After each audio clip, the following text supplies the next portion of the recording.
فيا ذلي ويا خجلي إذا ما قال لي ربي أما استحييت تعصيني ولا تخشى من العتب. بكت عيني بكت عيني بكت عيني على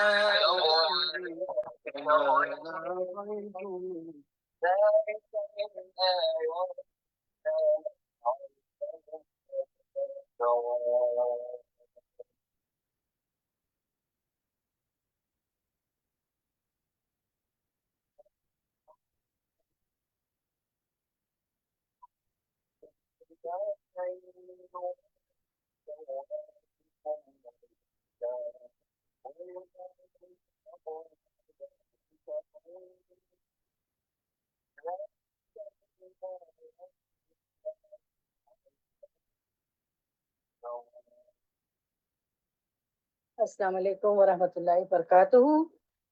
آج کا ہمارا ٹاپک ہے کلودنگ، لباس۔ تو ہم نے ابھی یہاں پہ آیت سنی، تو آیت کا ترجمہ پیش خدمت ہے کہ اللہ تعالیٰ ہم شروع کرتے ہیں انشاءاللہ۔ پہلے نحمدہ ونصلی علی رسولہ الکریم، اما بعد فاعوذ باللہ من الشیطان الرجیم، بسم اللہ الرحمن الرحیم۔ ربی اشرح لی صدری ویسر لی امری واحلل عقدۃ من لسانی یفقہوا قولی رب زدنا علما، اللہم اہدی قلبی وسدد لسانی واسلل سخیمۃ قلبی، اللہم فقہنا فی الدین، اللہم انفعنا بما علمتنا وعلمنا ما ینفعنا وزدنا علما، آمین یا رب العالمین۔ تو ہم شروع کرتے ہیں انشاءاللہ۔ سورۃ الاعراف آیت نمبر 26 میں اللہ تعالیٰ نے حکم دیا ہے لباس پہننے کا، تو ہم اس کو دیکھتے ہیں، سمجھتے ہیں۔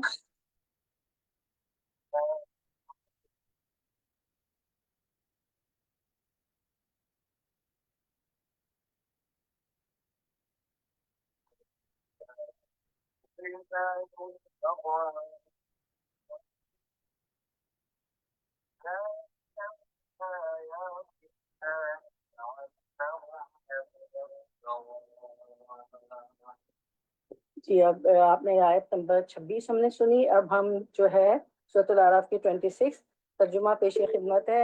اے اولاد آدم، ہم نے تم پر لباس نازل کیا ہے کہ تمہارے جسم کے قابل شرم حصوں کو ڈھانکے اور تمہارے لیے جسم کی حفاظت اور زینت کا ذریعہ بھی ہو، اور بہترین لباس تقویٰ کا لباس ہے۔ یہ اللہ کی نشانیوں میں سے ایک نشانی ہے، شاید کہ لوگ اس سے سبق لیں۔ یہاں اللہ تعالیٰ فرما رہے اے اولاد آدم، یعنی کہ تمام انسانیت سے اللہ تعالیٰ خطاب فرما رہے ہیں کہ اور ہم نے تم پر لباس نازل کیا۔ یہ اللہ تعالیٰ کا حکم ہے کہ اللہ نے ہم پر لباس نازل کیا ہے، ہم لباس پہنتے ہیں تاکہ ہم اپنے جسم کو خاص طور پہ قابل شرم حصوں کو ڈھانکیں، جس کو ہم دکھانا نہیں چاہتے، جس سے ہمیں شرم آتی ہے، اور یہ ہماری جسم کی حفاظت اور زینت اور خوبصورتی کا بھی ذریعہ ہے، ٹھیک ہے۔ اور پھر اللہ تعالیٰ پھر فاتح فرما دیا کہ بہترین لباس تقویٰ کا لباس ہے، یعنی کہ اللہ سے ڈرنا ہے، تقویٰ اختیار کرنا ہے، اللہ سے ڈر کر گناہ کے کام نہیں کرنے ہیں۔ اللہ کے ڈر سے جب گناہ کے کام نہیں کریں گے تو اللہ راضی ہو جائیں گے اور پھر ہمیں جنت میں جگہ دیں گے۔ اور یہ جو ہے لباس اللہ کی نشانیوں میں سے ایک نشانی ہے، شاید کہ لوگ اس سے سبق لیں۔ ہر چیز میں اللہ کی نشانی ہے کہ اللہ تعالیٰ ہمیشہ فرماتے کہ تاکہ تم اس سے سبق لو۔ تو اب ہم ڈیٹیل میں جانتے ہیں، سمجھتے ہیں کہ لباس کے متعلق کیا احکامات ہیں مرد کے لیے، عورت کے لیے۔ اب اولاد آدم کہا نا، تو اس میں سب آ گئے، مرد، عورت، بچے، بڑے، بوڑھے، جوان، کہیں بھی رہتے ہو، پوری دنیا کے سب لوگ آ گئے، پوری ہیومینٹی آ گئی۔ اور لباس کس کو کہتے ہیں؟ لباس وہ چیز ہے جو ہم پہنتے ہیں یا اوڑھتے ہیں اپنے جسم پر، وہ سب لباس ہے۔ تو اللہ تعالیٰ فرماتے ہیں کہ یا بنی آدمہ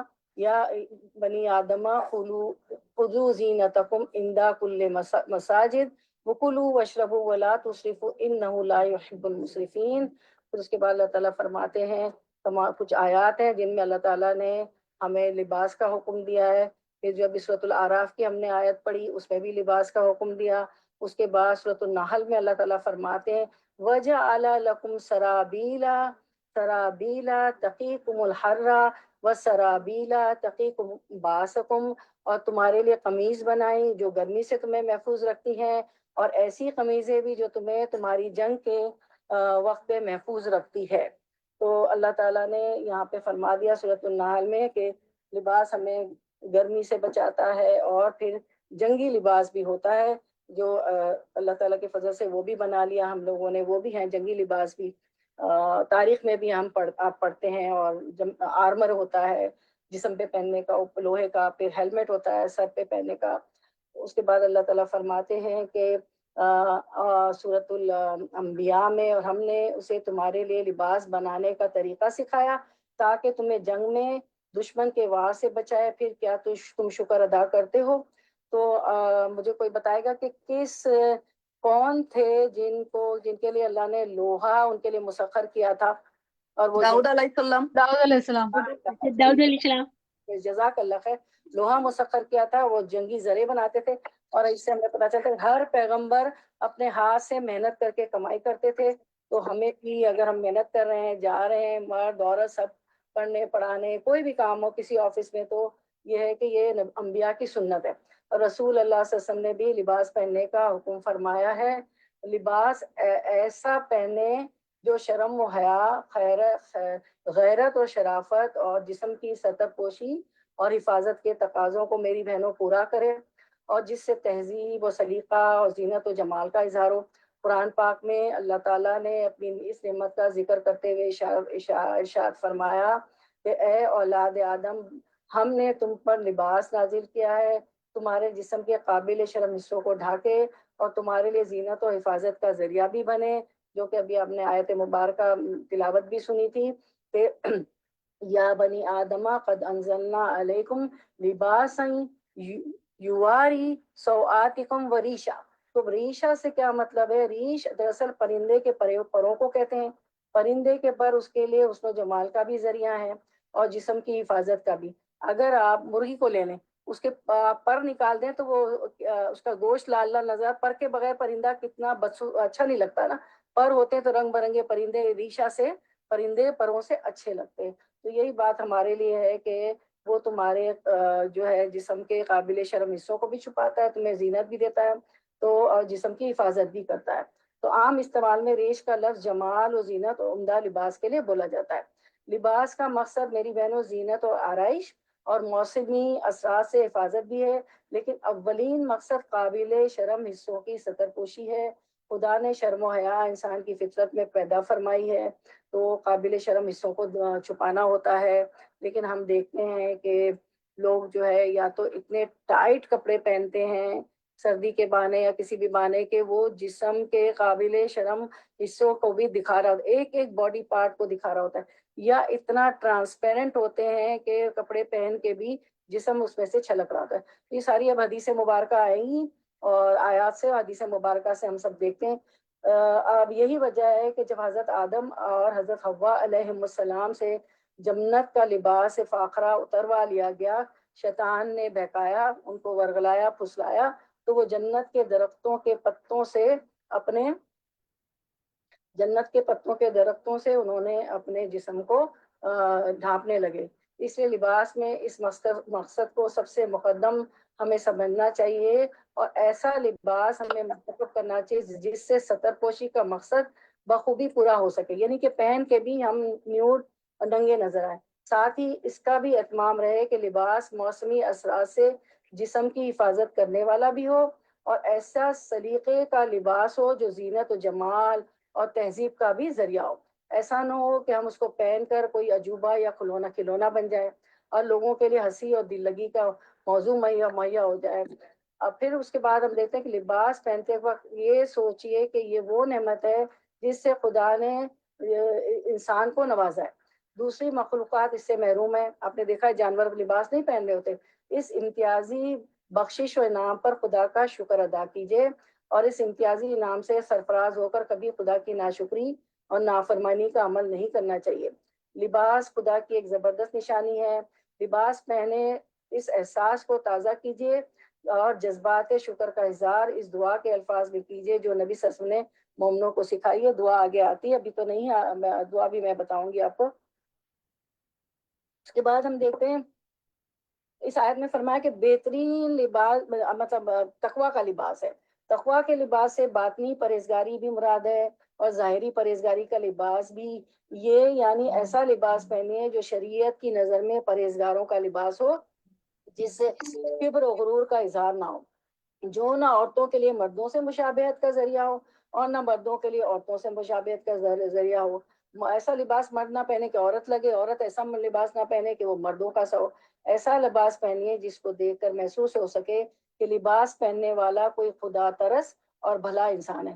اور عورتیں لباس میں ان حدود کا لحاظ کریں جو شریعت نے ان کے لیے مقرر کی ہیں، اور مرد ان حدود کا لحاظ کریں جو شریعت نے ان کے لیے مقرر کی ہیں.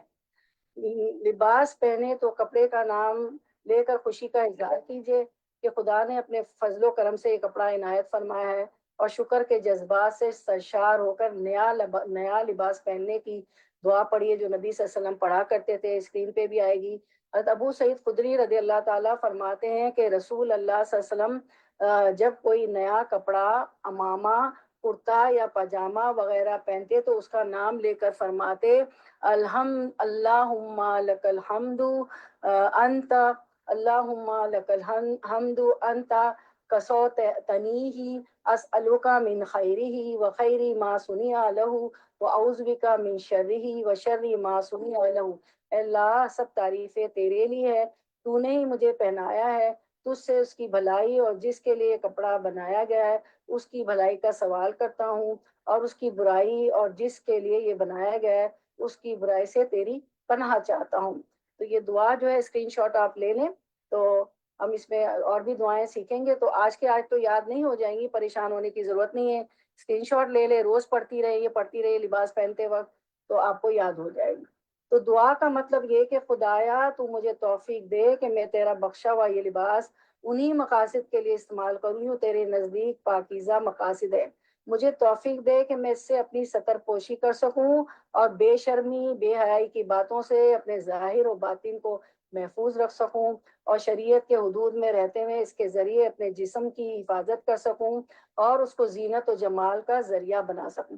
کپڑے پہن کر نہ تو دوسروں پر اپنی بڑائی جتاؤں، نہ غرور اور تکبر کروں، اور نہ تیری اس نعمت کو استعمال کرنے میں شریعت کی ان حدود کو توڑوں جو تو نے اپنے بندوں اور بندیوں کے لیے مقرر فرمائی. اللہ ہمیں ایسا بنا دے. اللہ ہی بے حیائی اور کا ہی لباس نہ ہو جس سے ہمارا جسم نظر آئے، جس کو پہن کر ایسی عورتوں کو جنت کی خوشبو 50,000 سال پہلے آ جاتی ہے، وہ اس خوشبو جنت میں جانا تو درکنار، وہ اس خوشبو سے بھی محروم رہ جائیں گی.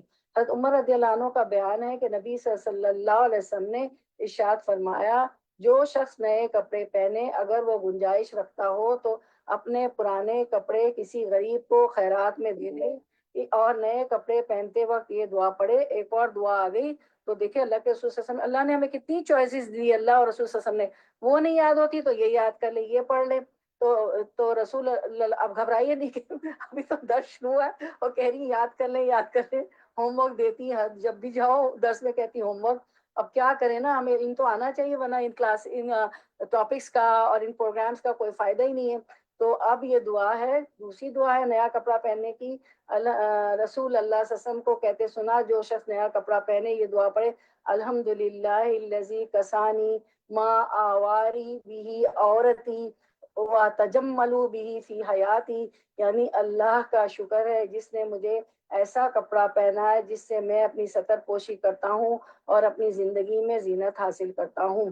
ساری دعائیں نا، اٹھنے بیٹھنے سونے جاگنے صبح شام ہر وقت ہم کپڑے پہننے کی ہم ذکر کی میں رہتے ہیں. ہر وقت ہمارا جو ہے ذکر میں نام لکھا جاتا ہے کہ ہم ذاکرین ہیں شاکرین ہیں. یہ شکر بھی ادا ہوتا ہے نا کہ ہر وقت اللہ کی یاد آتی ہے ان دعاؤں سے نا. تو یہ ہر وقت اس کا ذکر، وہ ذکر تو ہم کرتے ہیں سارے اذکار، تو یہ بھی ذکر میں آ جاتا ہے، سارے ہر وقت کی دعا بھی اور شکرانے میں بھی آتا ہے. جو شخص بھی نیا لباس پہنتے وقت یہ دعا پڑے گا خدا تعالیٰ اس کو زندگی بھی اور موت کے بعد بھی اپنی حفاظت اور نگرانی میں رکھے گا. ٹھیک ہے. کپڑے پہنتے وقت سیدھی جانب کا خیال رکھیے. کیا کریں میری بہن، قمیص کرتا اور مرد شیروانی اور کوٹ وغیرہ پہنے تو پہلے سیدھی آستین پہنیے، اور اسی طرح پاجامہ وغیرہ پہنے تو پہلے سیدھے پیر میں پائچہ ڈالیے. نبی صلی اللہ علیہ وسلم جب قمیص پہنتے تو پہلا سیدھا ہاتھ سیدھی آستین میں ڈالتے، پھر الٹا ہاتھ الٹی آستین میں ڈالتے. اسی طرح جب آپ جوتا پہنتے تو پہلے سیدھا پاؤں سیدھے جوتے میں ڈالتے اور پھر الٹا پاؤں الٹے جوتے میں ڈالتے. اور اتارتے وقت کیا کریں گے بتائے گا کوئی؟ پہلے الٹا پاؤں اتارنا ہے، پہلے الٹا پاؤں نکالیں گے، اور سیدھا اتارتے وقت پہلے الٹا پاؤں الٹا جوتے سے بازو نکالیں گے. سیدھا پاؤں نکالتے. جزاک اللہ خیر. کپڑے پہننے سے پہلے ضرور جھاڑ لیجئے. ہو سکتا ہے کہ اس میں کوئی موذی جانور ہو اور خدا نہ خواستہ کوئی ایذا پہنچائے. نبی صلی اللہ علیہ وسلم ایک بار ایک جنگل میں اپنے موزے پہن رہے تھے.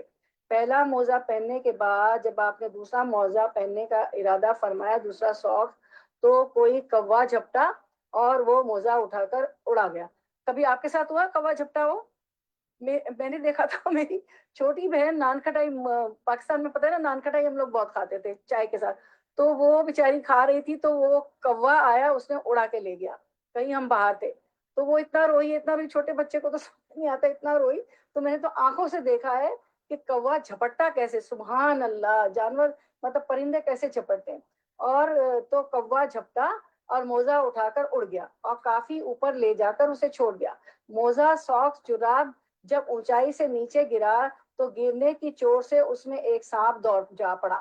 یہ دیکھ کر آپ نے اللہ کا شکر ادا کیا اور ارشاد فرمایا ہر مسلمان کے لیے ضروری ہے کہ جب موزہ ساکس پہننے کا ارادہ کرے تو اس کو جھاڑ لیا کرے. لباس سفید پہنیے. سفید لباس مردوں کے لیے زیادہ پسندیدہ ہے. نبی صلی اللہ علیہ وسلم کا ارشاد ہے سفید کپڑے پہنا کرو، یہ بہترین لباس ہے. سفید کپڑا ہی زندگی میں پہننا چاہیے اور سفید ہی کپڑے میں مردوں کو دفن کرنا چاہیے. ایک اور موقع پر آپ صلی اللہ علیہ وسلم نے ارشاد فرمایا سفید کپڑے پہنا کرو، اس لیے کہ سفید کپڑا زیادہ صاف ستھرا رہتا ہے اور اسی میں اپنے مردوں کو کفنایا کرو.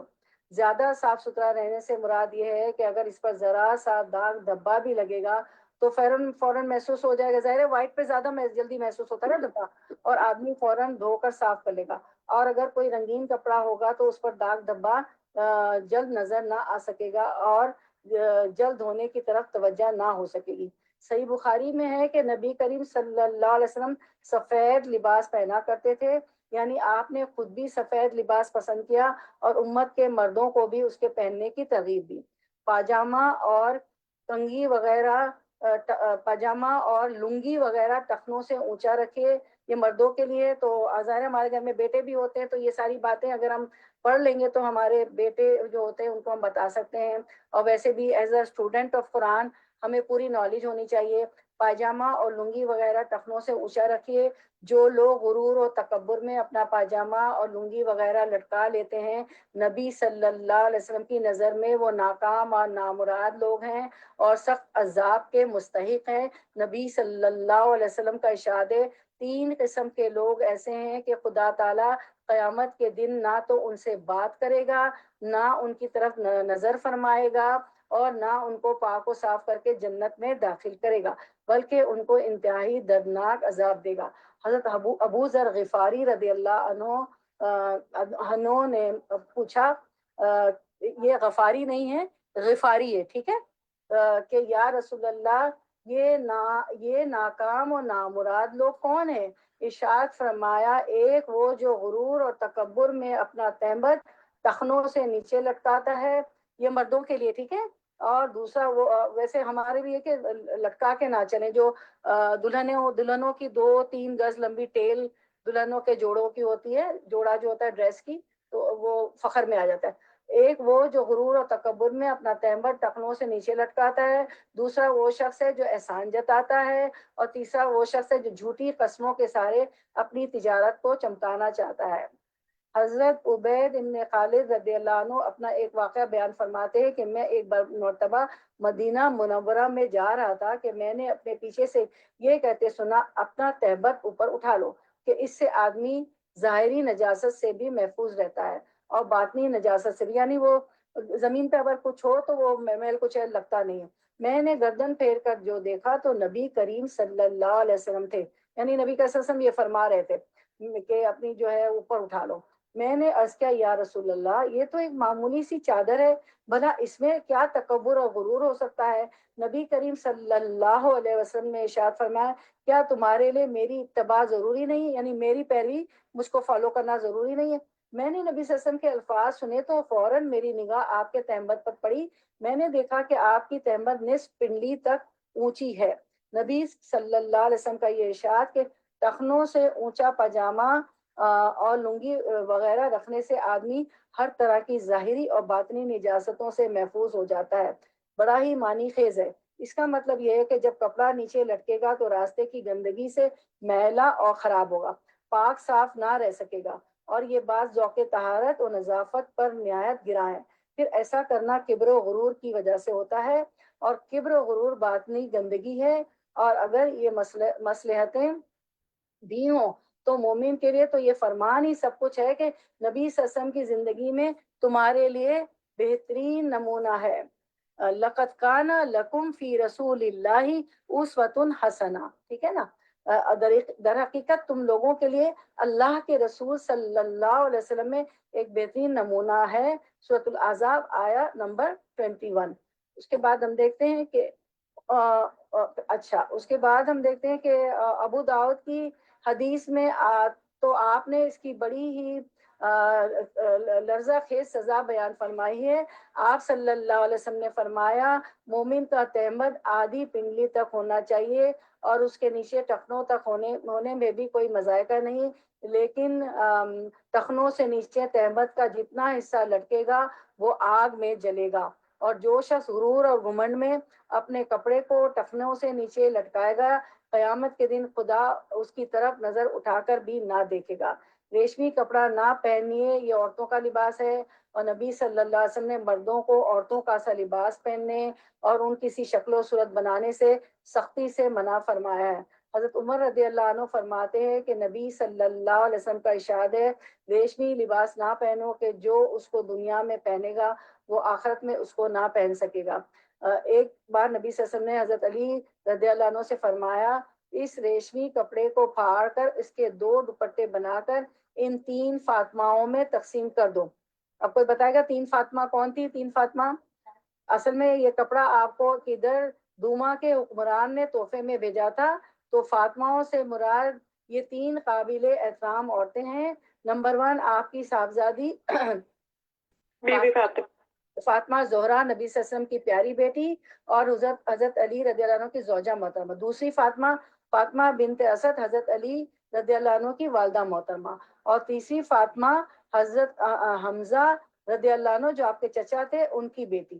تو ان 3 فاطموں میں آپ نے تقسیم کر فرما دیا۔ تو اس سے یہ بھی معلوم ہوا کہ خواتین کے لیے ریشمی کپڑا پہننا پسندیدہ ہے، اسی لیے آپ نے حکم دیا کہ خواتین کے دوپٹے بنا دو، ورنہ کپڑا تو دوسروں کو بھی دے سکتے تھے۔ عورتیں ایسے باریک کپڑے نہ پہنے جس میں سے بدن چھلکے، اور نہ ایسا چست لباس پہنے جس میں سے بدن کی ساخت اور زیادہ پرکشش ہو کر نمایاں ہو، اور وہ کپڑے پہن کر بھی ننگی نظر آئے۔ نبی کریم صلی اللہ علیہ وسلم نے ایسی آبرو باختہ عورتوں کو عبرتناک انجام کی خبر دیے۔ وہ عورتیں جہنمی ہیں جو کپڑے پہن کر بھی ننگی رہتی ہیں، دوسروں کو رشاتی ہیں اور خود دوسروں پر ریشتی ہیں۔ ان کے سر تازے کنجی اونٹوں کے کوہانوں کی طرح ٹیڑھے ہیں۔ یہ عورتیں نہ جنت میں جائیں گی اور نہ جنت کی خوشبو پائیں گی، درحالانکہ جنت کی خوشبو بہت دور سے آ رہی ہوتی ہے۔ ایک اور حدیث میں ہے کہ جنت کی خوشبو 50 سال پہلے سے آ رہی ہوتی ہے۔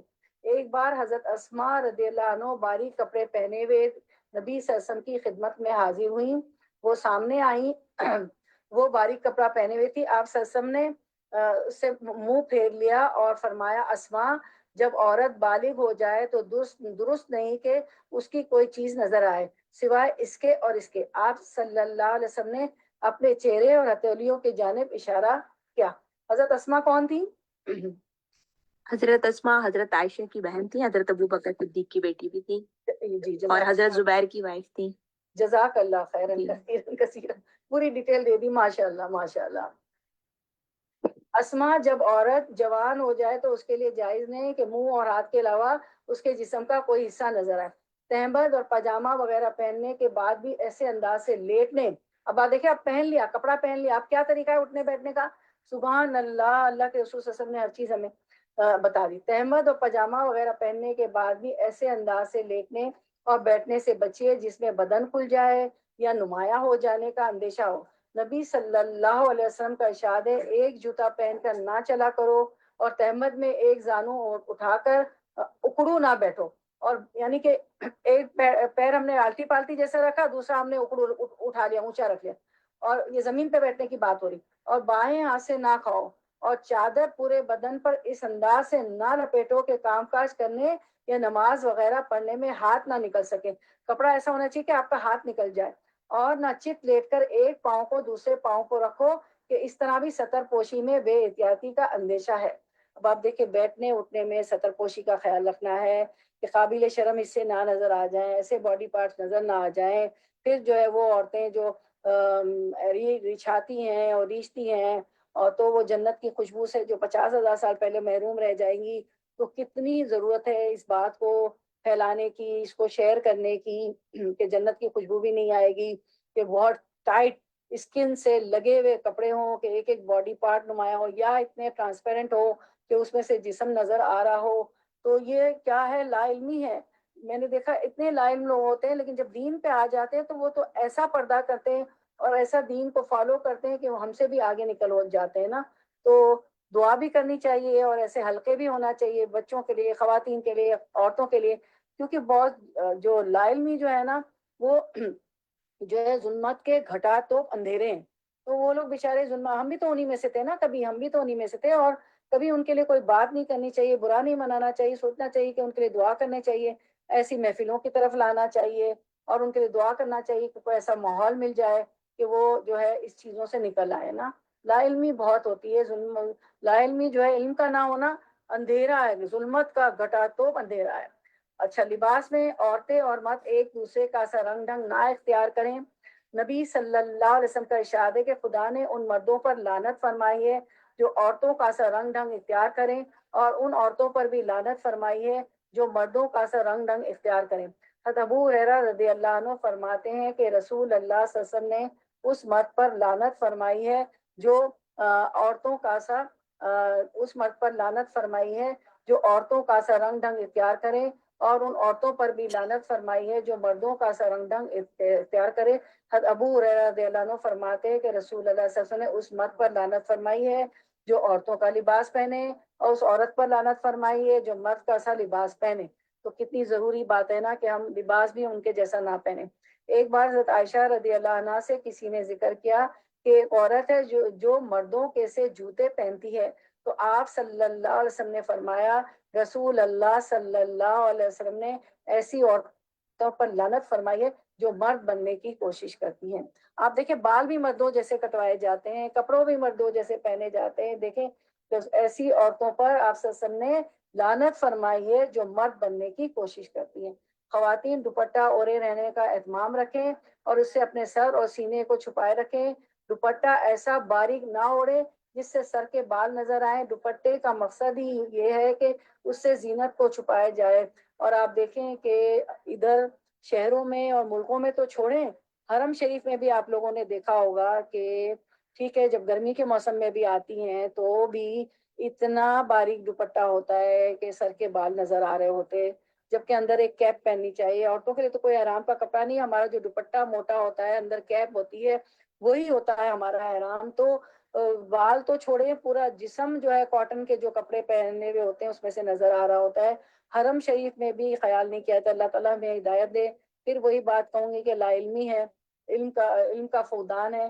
تو لا علمی میں بہت سی باتیں ہو رہی تھی، اور علم کے باوجود کوئی کرتا ہے تو پھر تو آپ کو پتا ہے کہ اس کی تو پکڑ ہے. اور لا علم جو ہے اس کی بھی پکڑ ہے، کیونکہ قرآن مجید تو آ گیا، اس کو بھی علم حاصل کرنا چاہیے. تو حرم شریف میں وہاں تک لوگ خیال نہیں کرتے. اس کے بعد ہم دیکھتے ہیں کہ قرآن پاک میں خدا تعالیٰ کا ارشاد ہے، یہ آیت مبارکہ ہے، وَلْيَضْرِبْنَ بِخُمُرِهِنَّ عَلَى جُيُوبِهِنَّ وَلَا يُبْدِينَ زِينَتَهُنَّ إِلَّا لِبُعُولَتِهِنَّ أَوْ آبَائِهِنَّ، اور اپنے سینوں پر اپنی اوڑھنیاں کہ اپنی اوڑھنیوں کے آنچل ڈالے رہیں، وہ اپنا بناؤ سنگار نہ ظاہر کریں مگر اپنے شوہروں کے سامنے یا اپنے آبا کے سامنے. تو شوہر کے سامنے زینت ظاہر کریں، اور جو ہے آبا جو ہوتے ہیں فادر وغیرہ ہوتے ہیں، لیکن باپ اور بھائی کے سامنے بھی جو ہے سینہ جو ہے سطر میں ہونا چاہیے، کور ہونا چاہیے. جوان بھائی گھر میں ہوتے ہیں. ایک بار نبی صلی اللہ علیہ وسلم کے پاس مصر کی بنی ہوئی باریک ململ آئی. آپ صلی اللہ علیہ وسلم نے اس میں سے کچھ حصہ پھاڑ کر دہیہ کلبی کو دیا. دہیہ کلبی کے متعلق کیا جانتی، کوئی بتائے گا؟ جبریل علیہ السلام. جبریل علیہ السلام آتے تھے. ہاں جی، جبریل علیہ السلام جب انسان کے آدمی کی شکل میں آتے تھے تو دہیہ کلبی کی شکل میں، جزاک اللہ کی شکل میں آتے تھے. آپ نے صلی اللہ علیہ وسلم نے اس میں سے ململ کی چادر میں کچھ حصہ پھاڑ کر دہیہ کلبی کو دیا اور فرمایا اس میں سے ایک حصہ پھاڑ کر تم اپنا کرتا بنا لو اور ایک حصہ اپنی بیوی کو دوپٹہ بنانے کے لیے دے دو، مگر کیا فرمایا، مگر بیوی سے کہہ دینا کہ اس کے نیچے ایک اور کپڑا لگا لے تاکہ جسم کی ساخت اندر سے نہ جھلکے. یعنی کہ دوپٹے میں استر جو ہم کہتے ہیں نا لائننگ، کیونکہ وہ ململ تو سب کو پتا ہے پتلی ہوتی، تو اس کے نیچے کیا کرے، ایک اور کپڑا لگا لے، لائننگ لگا لے. تو یعنی کہ دوپٹہ ہونا چاہیے کہ سر کے بال نظر نہ آئے. کتاب و سنت کی صریح ہدایت کو پیش نظر رکھ کر احکام الہی کے مقصد کو پورا کرنا چاہیے اور چار گرہ کی پٹی کو گلے کا ہار بنا کر خدا اور رسول کے احکام کا مذاق نہ اڑائیے. چار گرہ کی پٹی، سب سے پہلے تو میں یونیفارم سے مثال دوں گی. ہم لوگوں کے یونیفارم ہوتے تھے وی بنا کے ہم جاتے تھے، اور دو اسٹرائپ ہوتی تھی کندھے پہ، اس کے اندر ڈالتے تھے. اور دوسرے ویسے بھی چار گرہ کی پٹی جو ہے چنٹے ہوئے دوپٹے ہو گئے یا وہ ہو گئے، وہ گلے میں کندھے پہ لٹکا لیے جاتے ہیں. تو عورتوں کی محفل میں تو جائز ہے، وہ تو کوئی حرج نہیں ہے، عورتیں ہوں تو جائز ہے. لیکن جہاں مخلوط پارٹی ہوتی ہے وہاں ایسا نہیں ہونا چاہیے. ہمیں اپنا سطر کور کرنا چاہیے، اپنا پردے میں جانا چاہیے. تو عائشہ رضی اللہ عنہ فرماتی ہے کہ جب یہ حکم نازل ہوا تو عورتوں نے باریک کپڑے چھوڑ کر موٹے کپڑے چھانٹے اور ان کے دوپٹے بنا لیے. اور یہاں تک آتا ہے کہ اپنے گھر میں جو ہے پردے بھی تھے وہ بھی کھینچ کے نکال لیے اور اس کو بھی دوپٹے بنا لیے. لباس ہمیشہ اپنی وسعت اور حیثیت کے مطابق پہنیے، نہ ایسا لباس پہنیے جس سے فخر و نمائش کا اظہار ہو اور آپ دوسروں کو حقیر سمجھ کر اترائیں اور اپنی دولت مندی کی بیجا نمائش کریں، اور نہ ایسا لباس پہنیے جو آپ کی وسعت سے زیادہ قیمتی ہو اور آپ فضول خرچی کے گناہ میں مبتلا ہوں، اور نہ ایسے شکستہ حال بنے رہیں کہ ہر وقت آپ کی صورت سوال بنی رہے اور سب کچھ ہونے کے باوجود آپ محروم نظر آئیں، بلکہ ہمیشہ اپنی وسعت و حیثیت کے لحاظ سے موزوں باسلیقہ اور صاف ستھرے کپڑے پہنیے. ایسا ہوتا ہے تو بہت اسراف کرتے ہیں. اللہ تعالیٰ نے کیا فرمایا، کلوا واشربوا ولا تسرفوا، کھاؤ پیو مگر اسراف نہ کرو. بہت زیادہ اسراف کرتے ہیں، نمائش کا اظہار کرتے ہیں، اور کچھ ہونے کے باوجود بھی ہر وقت غریب فقیر مسکین، نہ کپڑوں پہ نظر آئے گا نہ جسم پہ کچھ نظر آئے گا.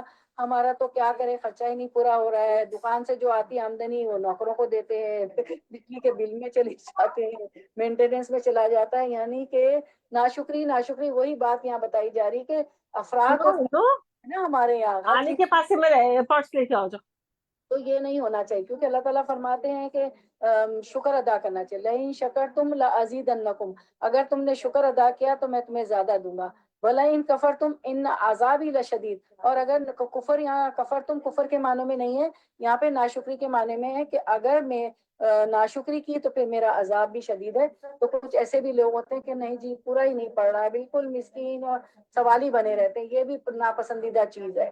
بعض لوگ پھٹے پرانے اور پیوند لگے کپڑے پہن کر شکستہ حال بنے رہتے ہیں اور اس کو دینداری سمجھتے میں بڑا پائس متقی بن گیا کہ بہت پھٹے اور بہت پیوند لگے ہوئے کپڑے، اس کو دینداری سمجھتے. اتنا ہی نہیں بلکہ وہ ان لوگوں کو دنیا دار سمجھتے ہیں جو صاف ستھرے سلیقے کے کپڑے پہنتے ہیں، حالانکہ دینداری کا یہ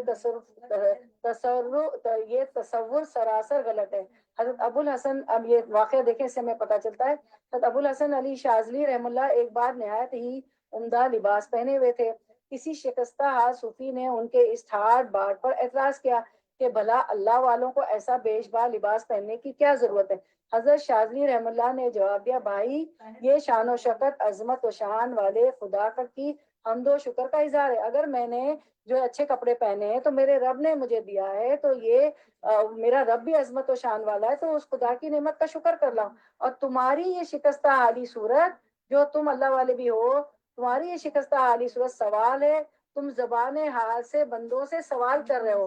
دراصل دینداری کا انحصار پھٹے پرانے پیون لگے گھٹیا کپڑے پہننے پر ہے اور نہ لباس فاخرہ پہننے پر۔ دینداری کا دار و مدار آدمی کی نیت اور صحیح فکر پر ہے۔ صحیح بات یہ کہ آدمی ہر معاملے میں اپنی وسعت اور حیثیت کا لحاظ کرتے ہوئے اعتدال اور توازن کی روش رکھے، نہ شکستہ صورت بنا کر نفس کو موٹا ہونے کا موقع دے اور نہ زرق برق لباس پہن کر مہنگا لباس پہن کر فخر و غرور دکھائے۔ یہ دین اعتدال کا دین ہے، تو دونوں ایکسٹریمز نہیں ہونی چاہیے، ٹھیک ہے، کہ ایک دم ہی فقیر بن گئے یا ایک دم ہی بہت زیادہ فخر والی چیزیں فخر کرنے لگے، ایسے لباس اور ایسی چیزیں پہن کے اور استعمال کریں۔ حضرت ابو الاوس رحم اللہ کے والد اپنا ایک واقعہ بیان کرتے کہ ایک بار میں نبی صلی اللہ علیہ وسلم کی خدمت میں حاضر ہوا۔ اس وقت میرے جسم پر نہایت ہی گھٹیا اور معمولی کپڑے تھے۔ آپ صلی اللہ علیہ وسلم نے پوچھا، کیا تمہارے پاس مال و دولت ہے؟ میں نے کہا جی ہاں۔ دریافت فرمایا، کس طرح کا مال ہے؟ میں نے کہا خدا نے مجھے ہر قسم کا مال دے رکھا ہے، اونٹ بھی ہیں، گائیں بھی ہیں، بکریاں بھی ہیں، گھوڑے بھی ہیں، غلام بھی ہیں۔ آپ صلی اللہ علیہ وسلم نے فرمایا کہ جب خدا نے تمہیں مال و دولت سے نواز رکھا ہے تو اس کے فضل و احسان کا اثر تمہارے جسم پر ظاہر ہونا چاہیے۔ تو اللہ نے ہمیں مال دیا ہے تو ہمارے جسم پر ظاہر ہونا چاہیے، ہماری حیثیت میں ہونا چاہیے لباس۔ مطلب یہ ہے کہ جب خدا نے تمہیں سب کچھ دے رکھا ہے تو پھر تم نے ناداروں اور فقیروں کی طرح اپنا حلیہ کیوں بنا رکھا ہے؟ تو کیا ہے میری بہنوں، یہ تو خدا کی پھر ناشکری ہے نا۔ حضرت جابر رضی اللہ عنہ کا بیان ہے کہ ایک بار نبی صلی اللہ علیہ وسلم کی ملاقات کی غرض سے ہمارے یہاں تشریف لائے تو آپ صلی اللہ علیہ وسلم نے ایک آدمی کو دیکھا جو گرد و غبار میں اٹا ہوا تھا، اس کے بال بکھرے ہوئے تھے۔ آپ سب نے فرمایا، کیا اس آدمی کے پاس کوئی کنگھا نہیں ہے جس سے یہ اپنے بالوں کو درست کر لیتا؟ اور آپ نے ایک دوسرے آدمی کو دیکھا جس نے میلے کپڑے پہن رکھے تھے۔ آپ صلی اللہ علیہ وسلم نے فرمایا، کیا اس آدمی کے پاس وہ چیز یعنی صابن وغیرہ نہیں ہے جس سے یہ اپنے کپڑے دھو لیتا؟ تو یہ دیکھیں، یہ ہمیں سارے واقعات پتہ چلتے ہیں کہ آپ صلی اللہ علیہ وسلم کو ایسی چیزیں پسند نہیں آتی تھی کہ جو ہماری حیثیت ہے وہ ظاہر ہو، صاف ستھرا لباس ہو۔ ایک شخص نے نبی کریم صلی اللہ علیہ وسلم سے کہا، یا رسول اللہ صلی اللہ علیہ وسلم، میں چاہتا ہوں کہ میرا لباس نہایت عمدہ ہو، سر میں تیل لگا ہوا ہو، جوتے بھی نفیس ہو۔ اس طرح اس نے بہت سی چیزوں کا ذکر کیا، یہاں تک کہ اس نے کہا میرا جی چاہتا ہے کہ میرا کوڑا بھی نہایت عمدہ ہو۔ نبی صلی اللہ علیہ وسلم اس کی گفتگو سنتے رہے، پھر فرمایا، یہ ساری باتیں پسندیدہ ہے کہ سر میں تیل بھی ہو، تمہارا لباس بھی عمدہ ہو، جوتے بھی نفیس ہو، تو یہ ساری چیزیں نہایت عمدہ ہے۔ نبی صلی اللہ علیہ وسلم نے اس کی گفتگو سنتے رہے، پھر فرمایا، یہ ساری باتیں پسندیدہ ہیں اور خدا اس لطیف و ذوق کو اچھی نظر سے دیکھتا ہے۔ اگر اللہ تعالیٰ نے دیا ہے تو یہ ساری چیزیں عمدہ ہونی چاہیے۔ تو میری بہنوں، سر میں تیل بھی ڈالا کریں، بہت اچھے اچھے تیل مل جاتے ہیں آج کل کو، تو آرگینک بھی مل جائیں گے آپ کو، کوکونٹ کا بھی مل جائے گا اور مسٹرڈ بھی مل جائے گا اور سارا مل جائے۔ سر میں ڈالنے کے سارے اچھے اچھے تیل ڈالے، جبھی تو خشکی ہو گئی ہے اور ڈینڈرف بھی ہو جاتا ہے نا۔ حضرت عبداللہ بن عمر رضی اللہ عنہ فرماتے، عبداللہ بن عمر کون ہے؟ حضرت عمر فاروق کے بیٹے۔ جی، عبداللہ ابن عمر رضی اللہ عنہ فرماتے ہیں، میں نے رسول اللہ صلی اللہ علیہ وسلم سے دریافت کیا، یا رسول اللہ کیا یہ کے بیٹے عمدہ کپڑے پہنوں؟ آپ صلی اللہ علیہ وسلم نے ارشاد فرمایا، نہیں، بلکہ یہ تو خوبصورتی ہے اور خدا اس خوبصورتی کو پسند فرماتا ہے۔ میں حدیث کے حوالے نہیں دے رہی ہوں کیونکہ ٹائم بہت ہو جائے گا، تو میں چاہ رہی ہوں پورا کریں time within the time frame. اس کے بعد ہم دیکھتے ہیں، اور حضرت عبداللہ بن عمری کا بیان ہے کہ نبی کریم صلی اللہ علیہ وسلم نے فرمایا، نماز میں دونوں کپڑے پہن لیا کرو، یعنی پورے لباس سے آراستہ ہو جایا کرو۔ خدا زیادہ مستحق ہے کہ اس کی حضور میں آدمی اچھی طرح بن سور کر جائے۔ رسول اللہ صلی اللہ علیہ وسلم نے فرمایا، اگر میسر ہو سکے تو تمہارے لیے کوئی حرج کی بات نہیں کہ تم میں سے ہر ایک اپنے کام کاج کے کپڑوں کے علاوہ 2 کپڑے جمعے کے لیے بنا رکھے۔ تو دیکھیں، کام کاج کے کپڑوں کے علاوہ جمعے کے لیے بھی کپڑے بنا رکھیں، پہن کے جائیں، ٹھیک ہے۔ اس کے بعد ہم دیکھتے ہیں،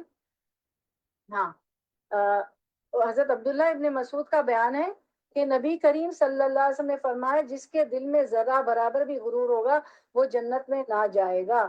ایک شخص نے کہا ہر شخص یہ چاہتا ہے کہ اس کے کپڑے عمدہ ہوں، اس کے جوتے عمدہ ہوں. نبی صلی اللہ علیہ وسلم نے فرمایا خدا خود صاحب جمال ہے اور جمال کو پسند کرتا ہے. اس کی عربی کون بتائے گا؟ چلے بتائیں. خدا صاحب جمال ہے اور جمال کو پسند کرتا ہے. ان اللہ جمیل یحب الجمال. جزاک اللہ خیرن جمیل الجمال. یس جزاک اللہ خیر. یعنی عمدہ نفیس پہننا اور وہ فریج میں آپ کا فروٹ ہے. عمدہ یعنی عمدہ اور نفیس پہننا اور غرور نہیں ہے. غرور تو دراصل یہ ہے کہ آدمی حق سے بے نیازی برتے اور لوگوں کو حقیر و ذلیل سمجھے. پہننے اوڑھنے اور بناؤ سنگار کرنے میں بھی ذوق اور سلیقے کا پورا خیال رکھیے. گریبان کھولے پھرنا، اور ہمارے بھی بٹن ہوتے ہیں، میں دیکھتی ہوں کہ بٹن اوپر کے کھلے ہیں تو اوپر نیچے لگا ہوا ہے. بھائی کیا کرے، کچن ہے، کام ہے، چھوٹا بچہ ہے وہ مجھے پکڑ رہا ہے، اس کا فیڈر ہے، اس کا پیمپر ہے، فیملی بہت تو نہیں. انسان کو حلیہ بہت اچھا ہونا چاہیے گھر میں. جبھی تو شوہر حضرات میرے بھی اور آپ کے ٹوک رہے ہوتے ہیں کہ کپڑے اچھے پہنے. میرے فرسٹ لیسن فار می. جبھی تو ہمیں بیچارے پیار سے سمجھاتے ہیں، تھوڑا سا منہ بنا. گربان کھلنے پھرنا، الٹے سیدھے بٹن لگانا، ایک پائچہ چڑھانا، اور جو ہے ایک پائچہ چڑھانا اور ایک پائچہ نیچا رکھنا، ایک جوتا پہنے چلنا یا الجھے ہوئے بال رکھنا، یہ سبھی باتیں ذوق اور سلیقے کے خلاف ہیں. تو ہمیں ابھی کیا کرنا ہے؟ اچھے طرح بال بنائیں گے، اچھے کپڑے پہنیں گے، ڈیوڈرنٹ لگائیں گے، اب بہت اچھے سے رہنا ہے. ایک دن نبی صلی اللہ علیہ وسلم مسجد میں تشریف رکھتے تھے کہ اتنے میں ایک شخص مسجد میں آیا جس کے سر اور داڑھی کے بال بکھرے ہوئے تھے.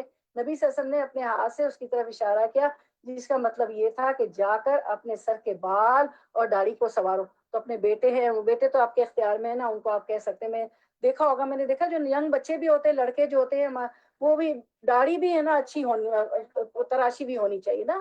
تو داڑھی کے بال بکھرے ہوئے نہیں ہونا چاہیے. نبی صلی اللہ علیہ وسلم اپنے ہاتھ سے اس کی طرف اشارہ کیا، جس کا مطلب یہ تھا کہ جا کر اپنے سر کے بال اور داڑھی کو سنوارو. چنانچہ وہ شخص گیا، بالوں کو بنا سنوار کر آیا تو آپ صلی اللہ علیہ وسلم نے ارشاد فرمایا کہ یہ زینت اور آرائش اس سے بہتر نہیں ہے کہ آدمی کے بال الجھے ہوئے ہوں. ایسا معلوم ہوتا ہے کہ گویا وہ شیطان ہے. دیکھیں اس طرح کے بکھرے ہوئے بال داڑھی کے اور سر کے میں نے اکثر دیکھا ہے. ظاہر میں تو اپنے بچوں کو، بیٹوں کو ہی دیکھتی ہوں، تو جتنے بھی جیسے بھائی بہنوں کے بچے، وہ بھی ہماری نیویو نیز بھی تو اپنے بیٹے ہی ہوئے نا، بھائی بہنوں کے بچے. تو داڑھی رکھ لیں گے اور عجیب سا حلیہ ہوگا. آپ سمجھیں گے کہ داڑھی رکھ کے بس اس کو نہ سنوارنا تو جو ہے اچھی بات ہے. نہیں، آپ سے نے فرمایا کہ سر کے بال بھی اور داڑھی کو بھی جو ہے بہتر رکھنا ہے. ابو ہریرہ رضی اللہ عنہ فرماتے ہیں کہ نبی صلی اللہ علیہ وسلم نے ارشاد فرمایا کہ ایک آدمی جوتا پہن کر کوئی نہ چلے.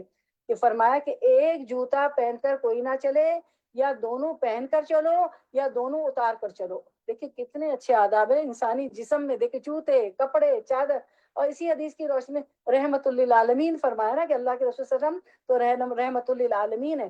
اور اسی حدیث کی روشنی میں علماء دین نے ایک آستین اور ایک موزہ پہننے کی بھی ممانعت فرمائی ہے. یہ تو فیشن ہے، ایک آستین پہن لو، ایک سلیو لیس رکھ کے چلو. آپ نے ایسے ڈریسز دیکھے ہوں گے. تو کس طرح کے فیشن ہے کہ 50,000 سال پہلے جنت میں جانا تو درکنار، اس کی خوشبو سے بھی ایسی عورتیں محروم ہو جائیں گی. سرخ اور شوخ رنگ اور زرق برق پوشاک اور نمائشی سیاہ اور گیروا کپڑے پہننے سے بھی پرہیز کیجیے. سرخ اور شوخ رنگ اور زرق برق پوشاک عورتوں ہی کے لیے مناسب ہیں، مردوں کو نہیں پہننا چاہیے. ان کو بھی حدود کا خیال رکھنا چاہیے. رہے نمائشی لمبے چوڑے جبے یا سیاہ اور گیروا جوڑے پہن کر دوسروں کے مقابلے میں اپنی برتری دکھانا اور اپنا امتیاز جتانا تو یہ سراسر کبر و غرور کی علامت ہے. اسی طرح ایسے عجیب و غریب اور مذاقہ خیز کپڑے بھی نہ پہنیے جس کے پہننے سے آپ خواہ عجوبہ بن جائیں اور لوگ آپ کی ہنسی اور دل لگی کا موضوع بنا لیں. ہمیشہ سادہ، باوقار اور مہذب لباس پہنیے اور لباس پر ہمیشہ اعتدال کے ساتھ خرچ کیجیے. لباس میں عیش پسندی اور ضرورت سے زیادہ نزاکت سے پرہیز کیجیے. نبی صلی اللہ علیہ وسلم کا ارشاد ہے عیش پسندی سے دور رہو، اس لیے کہ خدا کے پیارے بندے عیش پرست نہیں ہوتے. تو آپ نے دیکھا ہوگا کہ یہ جو بات ہے یہ ہے کہ اعتدال سے کریں، کپڑوں پہ خرچ کریں. تو آج کل کا ٹرینڈ بن گیا، نام بن گیا ہے کہ شادی بیاہ میں دلہن کے لیے جو ہے 1 ملین یعنی 10 lakh 20 lakh 2 million 3 million 3 million 30 lakh روپے تک کے جو ہے ڈریسز بن رہے ہیں، اور بہت مشہور ڈیزائنر ویئرز کے بعد جایا جاتا ہے. اور یہ جو فخر کی اور غرور کی بات آئی ہے، اور بہت زیادہ فخر جتایا جاتا ہے کہ یہ جو ہے ہاں دلہن کا جوڑا، او ہو وہ شادی، او ہو وہ تو دا شادی آف دا ایئر اور دا شادی آف دا منتھ، یہ باتیں چلی کہ لوگ. لیکن آپ دیکھیں کہ کیا فائدہ، اتنے ملین اور بلین مطلب ملین 10 لاکھ 20 لاکھ 30 لاکھ ایک بچے نئی زندگی شروع کر رہے ہوتے ہیں، ان کو کتنے کام ہوتے ہیں، کتنی چیزیں ہوتی ہیں. لوگ تو 2 گھنٹے آتے ہیں چلے جاتے ہیں. جب بھی میرے بچوں کی شادی ہوئی، مجھے انیس صاحب نے، میرے ہسبینڈ نے یہ کہا کہ میں دروازے پہ، میں گیٹ پہ کھڑا ہوا، لوگ اندر آئے، دعا سلام ہوئی، مبارکبادی ہوئی، کھانا کھایا اور چل دیے. 2 گھنٹے وہ لٹرلی مجھے کاؤنٹ کر کے بتاتے ہر بچے کی شادی میں.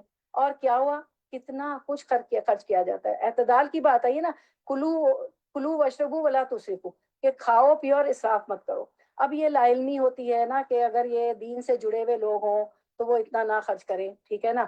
اور پھر جو یہ فخر غرور کا پتہ ہو کہ رائے کے دانے کے برابر بھی فخر ہوگا تو وہ آدمی جنت میں یا عورت جنت میں نہیں جائے گی. دوبارہ بات آ جاتی لا علمی کی، وہ کہ بہت زیادہ لا علمی ہے.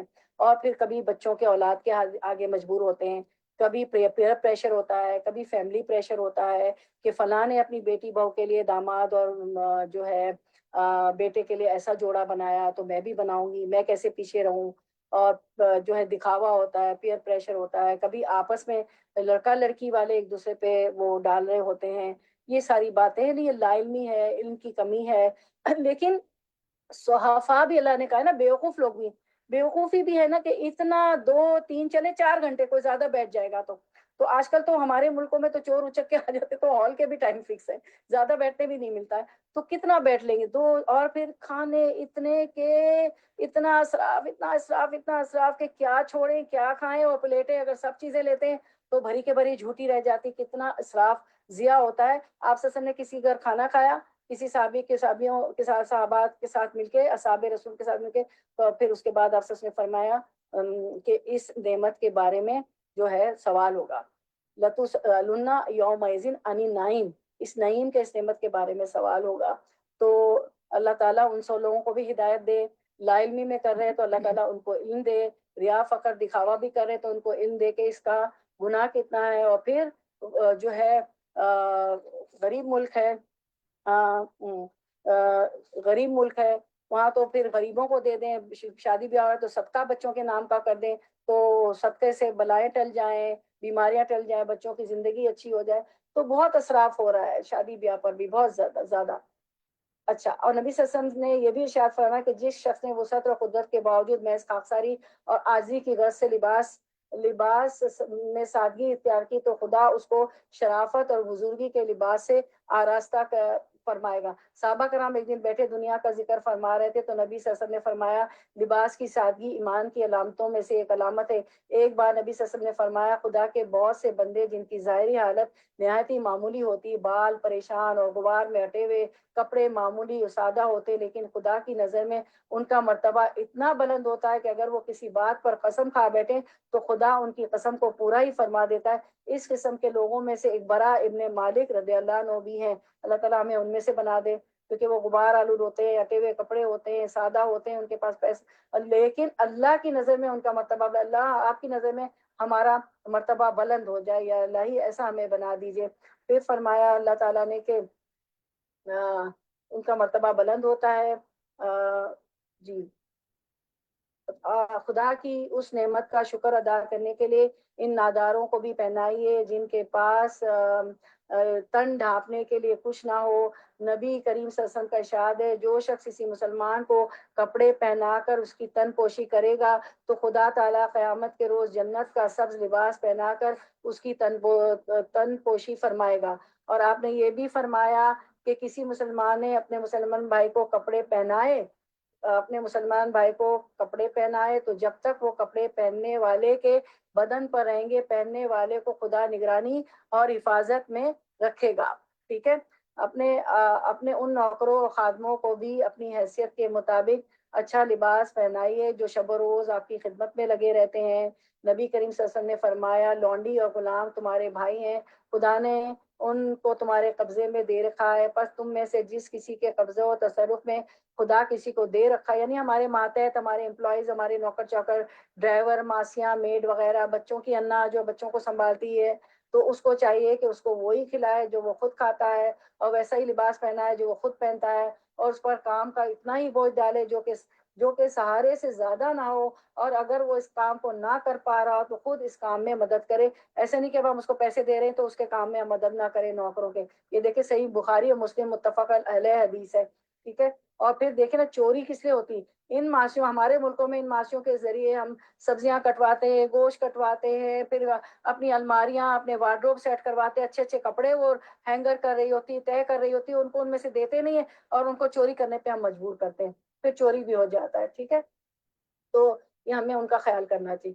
اس کے بعد ہم دیکھتے ہیں اللہ تعالیٰ نے فرمایا, اب میں آیتیں نہیں پڑھوں گی تو کہ ٹائم بھی ہمارا ختم ہونے والا ہے, تو میں جو ہے صرف ترجمہ پڑھ دیتی ہوں کہ اللہ آپ وسلم نے فرمایا کھاؤ پیو پہنو خیرات کرو لیکن اسراف اور بڑائی کے بغیر. اس طرح اپنے جائز و ناجائز اور مستحسن و مکروہ لباس کی پوری وضاحت کر دی ہے. بنا بری ہر مسلمان پر لازم ہے کہ درج ذیل آداب کا احترام کرے, ریشمی لباس کا استعمال کسی طرح بھی نہ کرے. یہ رسول اللہ صلی اللہ علیہ وسلم, یہ مردوں کے لیے رسول اللہ صلی اللہ علیہ وسلم کا فرمان ہے. ریشم نہ پہنو, جو اسے دنیا میں پہنتا ہے آخرت میں نہیں پہن سکے گا. ایک دن آپ نے ریشم دائیں ہاتھ میں اور سونا بائیں ہاتھ میں لیا. عورتیں ریشم پہن سکتی ہیں میری بہنوں, خوش ہو جائیں. یہ دونوں میری امت کے مردوں پر حرام ہیں.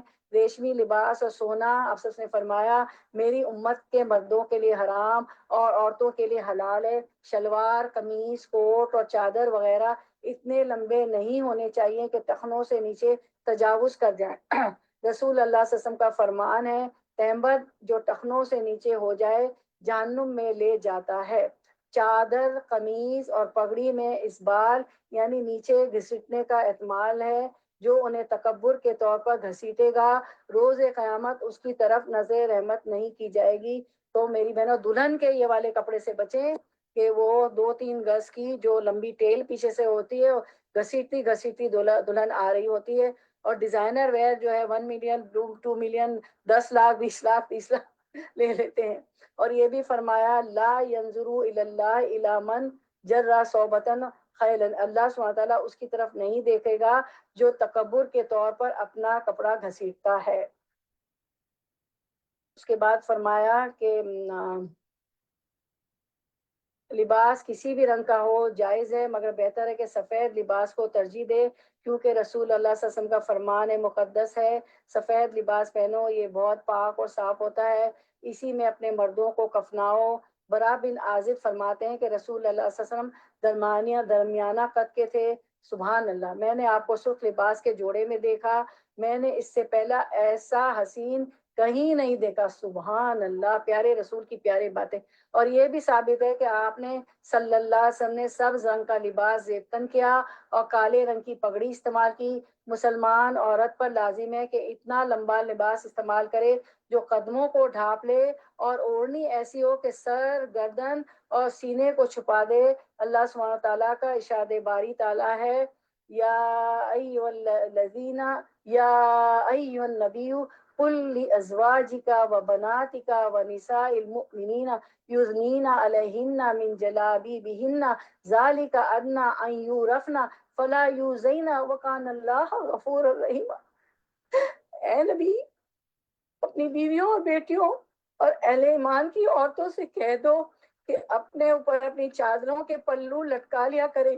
یہ زیادہ مناسب طریقہ ہے تاکہ وہ پہچان لی جائیں اور نہ ستائی جائے. اللہ تعالیٰ غفور الرحیم ہے, وہ پہچان لی جائیں کہ یہ مسلمان عورتیں ہیں, یہاں سے ہمیں کوئی لفٹ نہیں ملے گی, اور پھر وہ ستائی نہیں جائے گی, اس پہ نہ آواز کسی جاتی نہ اس کے پیچھے کرتا ہے, اس کو مرد کوئی بھی تنگ نہیں کرتا.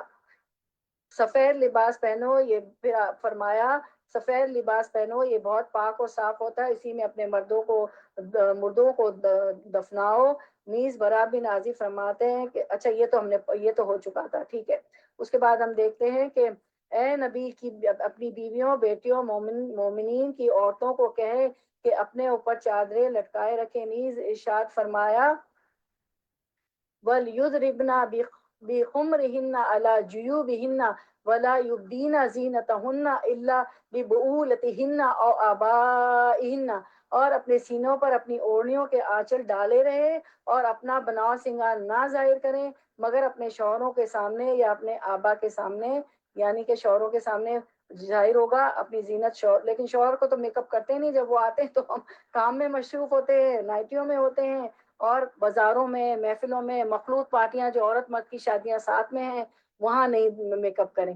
اور ہاں عورتیں الگ پارٹیاں رکھتی ہیں، گیدرنگ شادی بیاہ یا کوئی بھی عقیقے کی ولیمے کی کوئی بھی تقریب ہو، اگر عورتوں کا الگ انتظام ہے تو پھر بے شک ہم میک اپ کر سکتے ہیں، لیکن اور مردوں پہ زینت، غیر مرد پہ زینتیں نہیں دکھائیں گے. اچھا اس کے بعد ہم دیکھتے ہیں کہ سیدہ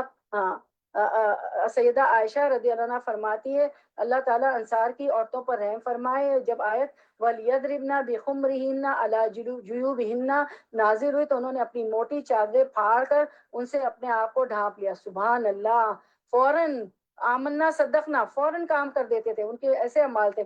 جبھی تو رضی اللہ عنہ ورضوا عنہ کہ اللہ ان سے راضی اور وہ اللہ سے راضی. سیدنا ام سلمہ رضی اللہ عنہما فرماتی ہیں جب آپ پر یا ایھا النبی کل ازواجک و بناتک سورۃ الاحزاب 59 نازل ہوئی تو انصار کی عورتیں موٹی چادریں سروں پر لپٹ کر نکلی، ایسا لگتا تھا گویا سروں پر کوے بیٹھے. سبحان اللہ. مرد سونے کی انگوٹھی نہ پہنے کیونکہ رسول اللہ صلی اللہ علیہ وسلم فرمان ہے سونا اور ریشم میری امت کے مردوں پر حرام ہے.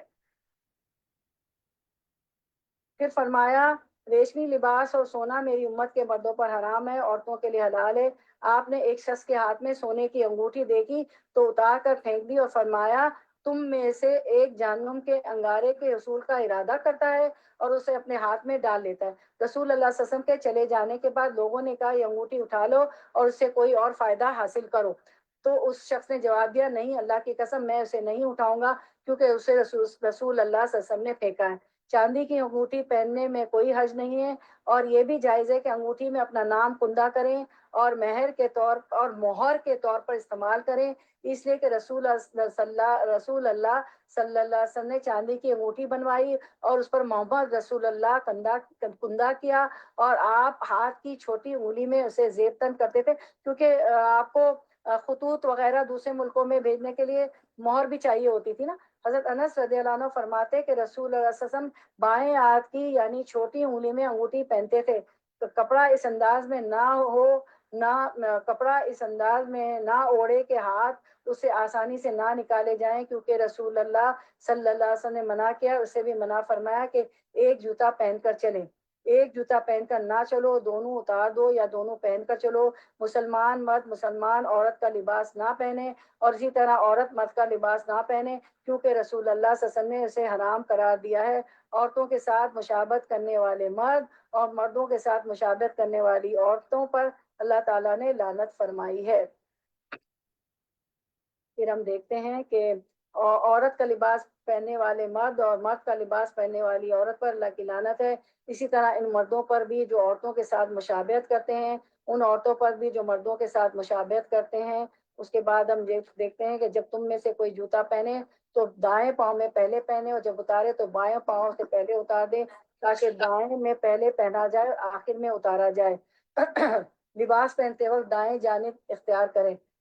حضرت عائشہ فرماتی ہیں کہ رسول اللہ صلی اللہ علیہ وسلم سب کاموں جوتا پہننے، کنگھی کرتے ہوئے وضو میں دائیں پہلو کو پسند کرتے تھے. نیا کپڑا، پگڑی یا کوئی بھی لباس پہنتے وقت یہ دعا پڑھتے تھے جو کہ آپ کو اسکرین پہ نظر آ جائے گی، اس کا اسکرین شاٹ لے لیں. یہ ہم پڑھ چکے ہیں، پیچھے گزر چکی ہے. اپنے بھائی کو نیا لباس پہنتے دیکھتے تو یہ دعا دیتے تبلی ویخلف اللہ تعالی، تو اسے پرانا کرے اور اللہ تجھے اس کی جگہ دوسرا کپڑا عطا کرے. بوسیدہ ہونے اور پھٹنے تک اسے استعمال کرتا رہے، کیونکہ رسول اللہ صلی اللہ علیہ وسلم نے ام خالد کو جب اس نے نیا لباس پہنا تھا تو یہی دعا دی تھی. اس کے بعد ہم دیکھتے ہیں کہ جب آپ لباس پہنیں گی تو یہ دعا پڑھیں گی بسم اللہ الرحمن الرحیم. بسم اللہ پڑھنے سے شیطان آپ کو نہیں دیکھتا. اللہ کے رسول صلی اللہ علیہ وسلم نے فرمایا شیطان اس جگہ سے دیکھتا ہے جہاں سے ہم سوچ بھی نہیں سکتے. تو کپڑے پہنتے وقت بسم اللہ پڑھ لیں. یعنی الحمدللہ الذی کسانی ھذا ورزقنی من غیر حول منی ولا قوہ. تمام خوبیاں اللہ کے لیے جس نے مجھ کو یہ کپڑا پہنایا اور میری قوت اور اطاعت کے بغیر مجھ کو عطا فرمایا. ہم تو اس قابل تھے ہی نہیں, اللہ نے عطا فرمایا. پھر ایک اور دعا بھی ہے نیا لباس پہننے کی, جو پیچھے میں پڑھ چکی تھی, تو اس کا بھی اسکرین شاٹ لے لیجئے. تو یہ 4 دعائیں ہمارے پاس آج کے لیسن سے, آج کی ہم ٹاپک سے سیکھی. پھر عورت کے لیے چہرے کا پردہ. عائشہ رضی اللہ عنہ فرماتی ہیں ہم عورتیں حج میں رسول اللہ صلی اللہ علیہ وسلم کے ساتھ احرام کی حالت میں تھیں. جب ہمارے سامنے سے سواریوں پر سوار مرد گزرتے تو ہم اپنی چادریں سر کے اوپر سے نیچے لٹکا کر چہرہ چھپا لیتی تھی, کیونکہ احرام میں جب ہوتے ہیں تو ناک پہ کپڑا نہیں ہونا چاہیے, اس لیے انہوں نے نقاب نہیں کیا ہوا تھا. لیکن جب مرد گزرتے تھے تو کیا کرتے تھے, اپنی چادریں سر کے اوپر سے نیچے لٹکا کر چہرہ چھپا لیتی تھی. جب وہ مرد آگے بڑھ جاتے تو ہم اپنا چہرہ کھول لیتی تھی. اب یہاں شرح کرنے والے جو حدیث کی جو تفسیر کرتے وہ شارحین کہلاتے. شارحین نے لکھا ہے ذرا غور کریں, زمانہ خیر قرون کا ہے, تمام صحابہ حالت احرام میں ہیں. نیز حضرت عائشہ رضی اللہ عنہ اور دیگر ازواج مطہرات کو قرآن کریم نے امت کی مائیں قرار دیا. ایسے میں کون بدبخت ایسا ہو سکتا ہے جو حضور صلی اللہ علیہ وسلم کی موجودگی میں ازواج مطہرات اور امت کی ماؤں کو بری نگاہ سے دیکھتا. لیکن یاد رکھیں, عورت کو کوئی اچھا نگاہ سے دیکھے یا بری نگاہ سے, اسے اللہ کا حکم پورا کرتے ہوئے نامحرم مردوں سے اپنا چہرہ چھپانا چاہیے. پھر اس کے بعد ہم دیکھتے ہیں کہ حضرت عائشہ فرماتی ہے رسول اللہ صلی اللہ علیہ وسلم نے فرمایا مجھ سے اگر تم آخرت میں مجھ سے ملنا چاہتی ہو تو دنیا سے مسافر کے سامان سفر کے برابر حاصل کرنے پر اکتفا کرو. مالداروں کی صحبت سے بچو اور کسی کپڑے کو اس وقت تک پرانا نہ سمجھو یہاں تک کہ اس میں پیوند لگا لو. اور پیوند لگاتی تھی صحابیات. پھر ہم دیکھتے ہیں کہ سطر ایسا ہے, دیکھیں سطر ہے, چہرہ اور ہاتھ نظر آنا چاہیے. ٹھیک ہے, صحابیہ جو ہے سطر میں رہتی تھی. چہرہ ہم نے اس لیے چھپا لیا کہ وہ پھر فرشتے نہیں آتے نا, تو چہرہ اور ہاتھ نظر آنے چاہیے. اور شرعی پردہ ایسا ہوتا ہے یا تو یہ آنکھیں نظر آتی ہیں, ٹھیک ہے, اور یا تو جو ہے پورا کورڈ ہوتا ہے, آنکھیں بھی باہر نہیں دکھاتے ہیں, گلفز بھی پہنے ہوتے ہیں. ٹھیک ہے, تو یہ شرعی پردہ ہوتا ہے. الحمدللہ الذی بنعمت تتم الصالحات تمام صالحات. الحمدللہ الذی بنعمتہ تتم الصالحات. تمام تعریفیں صلی اللہ کے لیے جس کی مہربانی سے تمام نیک کام پائے تکمیل کو پہنچتے ہیں. دعا شارٹ کر لیتے ہیں. ادعونی استجب لکم. الہ العالمین, ہم نے جو کچھ پڑھا اور سنا یا الہی, ہم نے جو کپڑوں کے متعلق پڑھا الہی, ہم جو ہے الہی بے حیائی والے کپڑے اور فحاشی والے کپڑے بھی نہ پہنے, بے حیائی اور فحاشی والے کام بھی نہ کرے. الہی ہمیں اس آیت میں ہم نے پڑھا کہ تقویٰ کا لباس پہنا دیجئے. اللہ میاں ہمیں اللہ تقویٰ کا لباس پہنا دیجئے. الہی الہ العالمین جو ہم نے پڑھا سنا اس پہ ہمیں عمل کرنے کی توفیق عطا فرما. اللہم البسنا لباس التقویٰ. اللہم آتی نفسی تقواہا وزکیہا انت خیر من زکاہا انت ولیہا و مولاہا. اے اللہ میرے نفس کو, ہمارے نفس کو اس کا تقویٰ عطا کر, اس کو پاک رکھ. تو ہی اس کو بہترین پاک کرنے والا ہے, تو ہی اس کا ولی اور مولا ہے. ہمارا آنا بیٹھنا اللہ تعالیٰ قبول فرما لے اور میری بہنوں کی جائز تمنائیں آرزویں پوری کر دیں. الہی جو پینڈیمک پھیلا ہوا ہے, جو عذاب اور جو ٹیسٹ ہم پہ آیا ہوا ہے, اللہ اس سے بھی ہمیں نجات عطا فرما دیجئے. میری بہنوں کی جو ہے الہی ہم سب کی جو ہماری دعا میں کل مسلم مسلمات مومن مومنات شامل ہیں. الہی ہم آپ سے جنت الفردوس کا سوال کرتے ہیں اور جو ہے آگ سے پناہ مانگتے ہیں, اور اس پینڈیمک کے لیے بھی دعا کرتے ہیں, چاہے وہ انفرادی مصیبت ہم پہ ہو, پریشانیاں ہو ہمارے گھروں میں, بچوں میں, شوہر میں, خاندان میں, یا اجتماعی جو یہ آئی ہوئی تمام انسانیت کے لیے الہی اس سے ہمیں نجات عطا فرمائیے. ہمارے گناہوں کو معاف کر دیجیے, ہم سے راضی ہو جائیے. حج و عمرہ کی سعادت بار بار نصیب فرمائیے, روزہ رسول کی سعادت نصیب فرمائیے. ہمیں اس خطے پہ بھیجا ہے تو اللہ تعالیٰ امر بالمعروف نہیں عن المنکر کرنے والا بنا دیجیے. حفاظ, قراء, علماء, عالم دین, عالم دنیا ہم میں سے اٹھا لیجیے الہ العالمین, اور ایسے حلقے رکھنے والا اور جو کچھ ہم پڑھتے سنتے اس میں عمل کرنے والا بنا دیجیے. میری بہنوں کی شہرک سے بھی اللہ تعالیٰ تمام انسانوں کی شہرک سے قریب ہے. میری بہنوں کی الہی آپ سب عام حاجتیں جانتے ہیں. الہی ہم سب کی تمام مشکلات اور آسان کر دیجئے، اور جو ہے ان کی تکلیفیں دور کر دیجئے، بیماریوں کو شفا کلیہ کاملہ عاجلہ عطا فرما دیجئے، اور سب کی نیک خواہشات تمنا آرزویں پوری کر دیجئے۔ جو مانگنے سے رہ گیا، وقت کی کمی کی وجہ سے جو نہ مانگ سکے، وہ بھی ہمیں عطا فرما دیجئے جو ہمارے حق میں بہتر ہے۔ اللہم انا نسألک من خیر ما سألک منہ نبیک حبیبک سیدنا محمد صلی اللہ علیہ وسلم، واعوذ بک من شر ما استعاذک منہ نبیک حبیبک سیدنا محمد صلی اللہ علیہ وسلم، وانت المستعان وعلیک البلاغ ولا حول ولا قوة الا باللہ العلی العظیم۔ ربنا تقبل منا انک انت السمیع العلیم۔ درود شریف پڑھ لیتے ہیں، ایک درود شریف پہ 10 رحمتیں آتی ہیں۔ اللہم صلی علی محمد وعلی آل محمد کما صلیت علی ابراہیم وعلی آل ابراہیم انک حمید مجید۔ اللہم بارک علی محمد وعلی آل محمد کما بارکت علی ابراہیم وعلی آل ابراہیم انک حمید مجید۔ بارک اللہ فی علمک و عملک و رزقکم و اوقاتکم و حالکم و مالکم، آمین یا رب العالمین۔ سبحان ربک رب العزت عما یصفون وسلام علی المرسلین والحمد للہ رب العالمین۔ ربنا تقبل منا انک انت السمیع العلیم وتب علینا انک انت التواب الرحیم، وآخر دعوانا ان الحمد للہ رب العالمین۔ سبحانک اللہم و بحمدک نشہد ان لا الہ الا انت نستغفرک و نتوب الیک۔ السلام علیکم ورحمۃ اللہ وبرکاتہ۔ چلیں، آپ لوگوں کو کوئی بات رکھنی ہے تو رکھیں اس ٹاپک پہ، پھر ورنہ ہماری ملاقات ہوگی انشاءاللہ۔ آج تو منڈے ہے، وینسڈے کو انشاءاللہ حاضر خدمت ہوں گے۔ کوئی کچھ کہنا چاہ رہا ہے اس ٹاپک پہ، کوئی بات کرنا چاہ رہا ہے، کوئی بات رکھے گا؟ جی جی، کوئی کچھ کہنا چاہے گا؟